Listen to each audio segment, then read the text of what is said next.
একদম লাইলার সাথে তার বিয়ে হয়নি, একই ছাদের নিচে মামনের আলাদা রাখছিল, ওই আলাদা রয়েছিল, ওই আমার আন্টি করে ডাক দিছে। আর মোহনেরও তো বিয়া করছে, এই কারণে মোহনে আমার মা করে ডাক দিতেছে। লাইলারে কি বিয়া করছে জয় আমার মা করে ডাক দিব, হয়তো আমার আন্টি করে ডাক দিছে।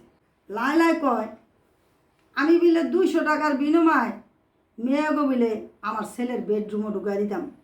তাহলে কি ওই কি 200 টাকার বিনিময় ওর মেয়ের বেডরুমে অন্য ছেলে ঢুকায় দেয়? ওই থাকা অবস্থায় কি ওয়ও আমার 200 টাকা দিছে, আমি ওর বেডরুমে ঢুকাই দিছি? এই ভালোবাসছে, ওই মামনকেই ভালোবাসছে, মামনের ফ্যামিলি কোনোদিন ভালোবাসে নাই। কথাগুলো কইতে গেলে বহু বড় হয়ে যাবো গা। ওই উপর আল্লাহ দেখছে আর নিচে খাই মায় জানে যে আমি টাকার লুবি না আমি কিসের লুবি। আমি কোনো টাকার লুবি না, আমি মানুষের ভালোবাসার লুবি। যারা আমারে চিনে তারা কইতে পারবো। এই যে আমি তো নামই বলছি এদিন তখন তোমাদের কাছে, এই যে আমাদের বাসায় যখন বিডি ইমরান আইতো, অনেক মানুষ আইতো, সবাই আমার বাসায় আইতো, সবাই জানে। আবার একটা কথা বলো তো তোমরা এই কথাটা, আমি মা হয়ে কেমনে আমার ছেলের রুমের মধ্যে অন্য মেয়ে ঢুকাইয়া দিছি 200 টাকার বিনিময়? এটা ওই দেখলো কীভাবে? এটা কোনো ফরমান আছে, ডকুমেন্ট আছে? থাকলে ওরে দেখাই দেবে, থাকলে দেখাই দেবে। আমার তো মনে হইতেছে এগুলো ওদের ব্যবসা।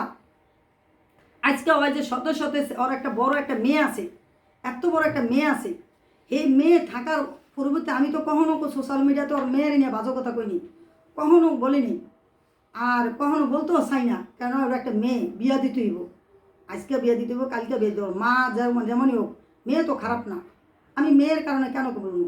কিন্তু ওই আমার মেয়েটার নামে বাজে বাজে কথা কইছে, বাজে কথা কইছে। তখন লাস্ট ফিনিশিংয়ে বানাইছে আমি 200 টাকার বিনিময় আমার ছেলের ঘরে বেডরুমের মধ্যে মেয়ে ঢুকাই দিছি। আরে মেয়ে ছেলে সবাই তো আমার বাসায় আসে, কে না আসে? কেউ বলতে পারবো কোনো দিন? দাঁড়ায় বলুক, বাপের ঘরে জি হইলে ফুত হইলে দাঁড়ায় বলুক যে হ্যাঁ আমার থেকে হ্যাঁ টাকা নিছে, কিসের অভাবে নিমু? আমার কি টাকা পয়সা নাই? আমার ছেলে কি ইনকাম করে না? আমার ছেলে যেই টাকা ইনকাম করে আলহামদুলিল্লাহ, আল্লাহর রহমতে অনেক ভালো।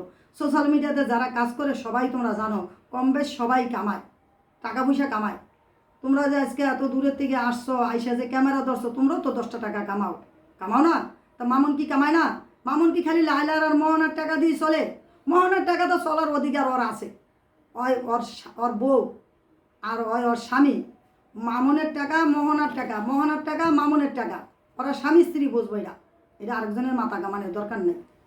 আর লাইলা এগুলো যে বলতেছে, তা আমার মনে হইতেছে কি, মনে ওর মেয়েরও হয় যখন এত ছেলে মেয়ে সব ওর বাড়িতে থাকে, ওর ঘরের মধ্যে ওয়ও 200 টাকা করে ব্যবসা করে ওর ঘরের মধ্যে ছেলেকে ঢুকায়।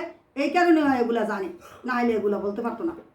আবার কয় ওর বইনে কিলিগা লাইভে আসে, ওর মায় কিলিগা লাইভে আসে, ওকে দীক্ষা জানে। তোমার বিখ্যাত জানায়, তুমি কার উচিলায় লাইভে আসো? কার উচিলায় আজকে লাইভ করতেছো? বড়র করো, কষ্ট লাগে না?